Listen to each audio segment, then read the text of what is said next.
I think a lot of game masters see themselves as a spider in the center of some sort of complicated web. It's an attractive image, really. Being able to make sense of and keep track of all sorts of details and weave seemingly random elements into a unified and sometimes quite attractive whole. Do we all do it? I was really happy to see the return of Same Old G to posting on YouTube. In my life, I've had a lot of friends and associates disappear for various reasons. Some the kind of disappearance that there's no coming back from, and some just they've gone a different way in their lives. And it's always nice when a friend, even an internet friend, comes back from that kind of disappearance. So this video, which probably will be more talk than a walk and talk, is a video response to Same Old G and some of his questions. He tagged me in a video mostly to me and Noel Inquisitor about improv and prep and the idea of game master control over what's happening in the game. Now, I've come out in some other videos and some posts online saying I don't really like putting Sandbox and Railroad at opposite ends of some kind of spectrum, or as if they are opposites to each other. Railroading I see as something that the game master does. Railroading is the denial of choice, regardless of what kind of setting happens to be around the characters. Whereas a sandbox is a type of setting. And Same Old G pointed out in his clip that the nuance of what a lot of us base our comments in is lost, primarily because the perspective of the listener is sometimes so radically different from the perspective of the commenter.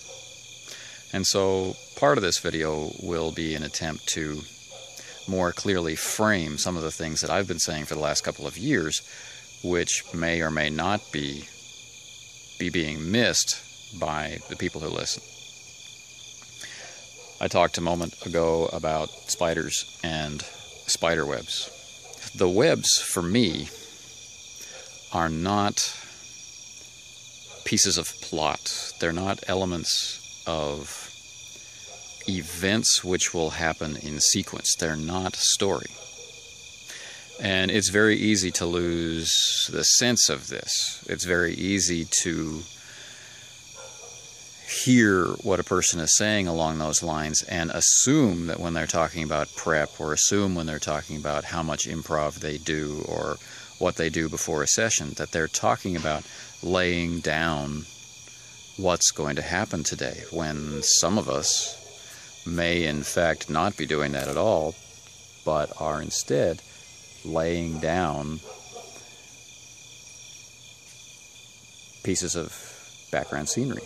I've posted clips before about empty worlds or full worlds as a spectrum, and I've also posted about reaction and the game master. And some of what was being gotten at in those clips is that in many games the game master sets himself up either by having prepared nothing or by having prepared something to react against the players. Now, while this might be interesting in some kind of challenge or puzzle environment, such as in a dungeon, where the game master has to take on a role of making the experience challenging, the idea of reacting against the players produces a kind of world where you are only being informed by their choices and deciding whether or not their choices will be successful or not. That's an adversarial relationship which can just as often become not fun as fun. So again, returning to the spider web, you could, as the game master, be weaving lines of story and have many different, trails of story for the characters to get involved with. But there's that aspect of when you sit down at the table, you are the one who's deciding where things go. Yes, the players make decisions. They're going to speak to this guy, and they're going to speak to that guy, and make some choices. But because you have a script, because you have an idea of what kind of story that they're in and what kind of end goal you want them to move toward, it determines things like pacing. Do they get interrupted? Does some aspect of the story come crashing across their path? Do the rumors keep pulling them in a specific direction, like back toward a storyline or pushing them away from a storyline? Does your description of things make things seem impossible or seem easy, and therefore, giving them a path of least resistance or giving them a challenge that they can sink their teeth into, all for the intent of delivering your story? That's one way a game master can be the spider in the middle of the web, but it's not the only way that the game master can be a spider in the middle of a web. And the web doesn't have to be a trap for the players, like flies for the spider. That's the railroad. You get into my story, and I decide what happens to you. I decide when it begins and ends. That's the railroaded web. But in some games, there's the spider that makes the web, and there's the spiders that travel across it on their way to making their own webs. And that's how I prefer to see the relationship between game master and players, is that we're all using the web, and that web spans outward. The characters are created, baby spiders, and they move out and they fill the world with their own webs, their own aspects or elements of story, And so when I think about creating a story or creating a session or a campaign or something, each strand of web is not a story. Each strand of web is a location or a person or a rumor. And all of these serve to do is to partially fill up the world. And some things are in motion. A character created has something to do, regardless of whether the other characters ever exist. And should the other characters decide that that thing that character is doing is important, they will interfere with it, and that interference creates story. I don't create the story, and I don't create the interference. I create a piece of setting. And I could be doing this either by sitting down at the table and having nothing prepared, or I can do it by sitting down at the table and having most, or even all, of this setting material prepared. The advantage of having things prepared to some degree in advance is that when we are playing, I can devote my attention to interacting with my players, to discovering and enjoying what they're doing, rather than having to split some of my attention off into, filling in what they need to encounter. I can focus on playing the game with them rather than suddenly needing to create the game for them. So let's talk about some examples.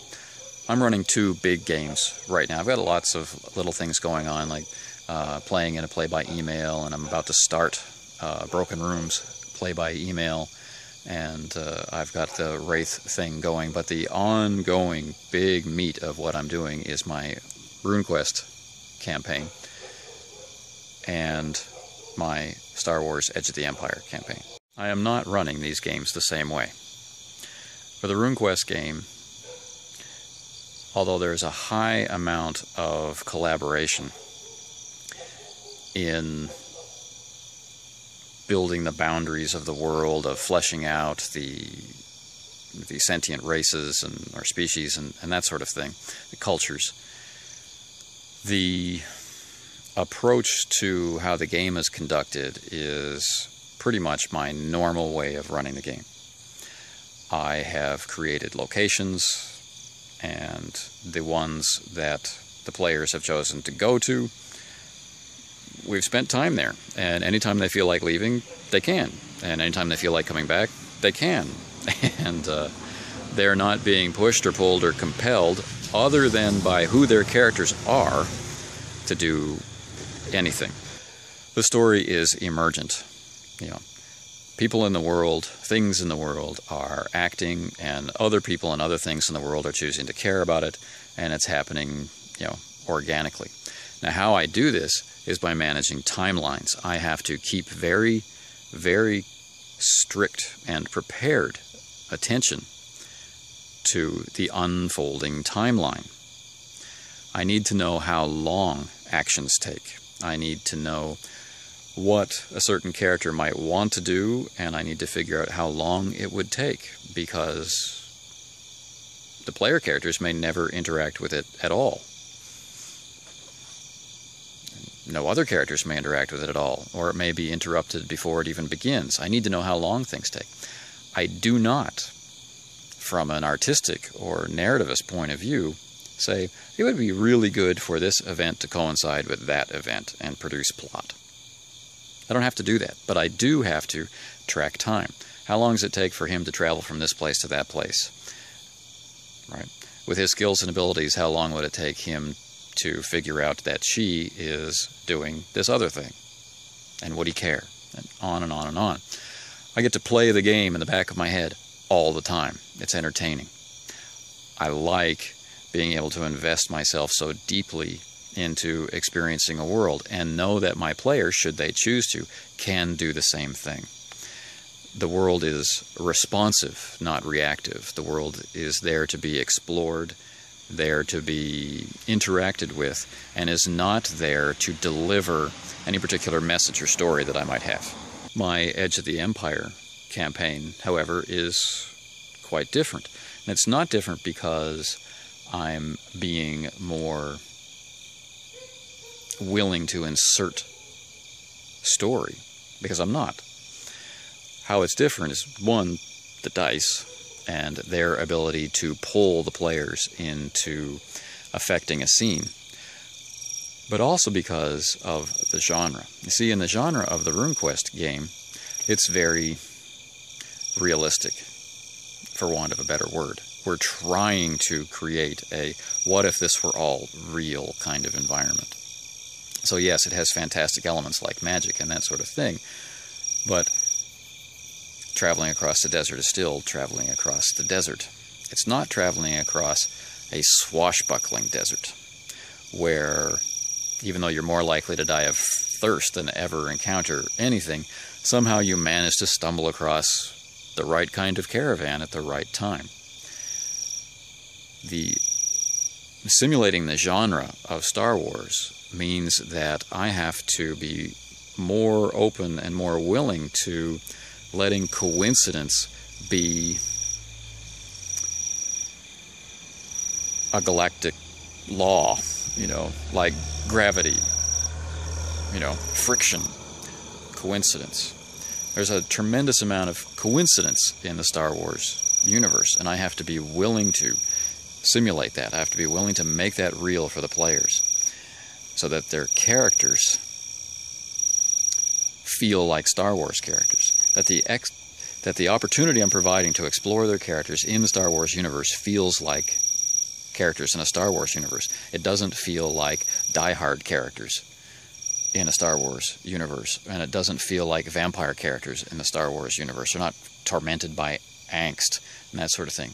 Although they will have to face tough decisions. They will have to face fear, like Han's fear of Boba Fett and his fear about Jabba the Hutt, and Luke's suicidal response to discovering that Vader, the most vile villain he can even imagine in his universe, is actually his father, and that the man he trusted to free him from the boring and desperate life of a farm boy had been lying to him for much of their relationship. You know, there are big and heavy themes in Star Wars, but yet there's also fun and laughter and coincidence.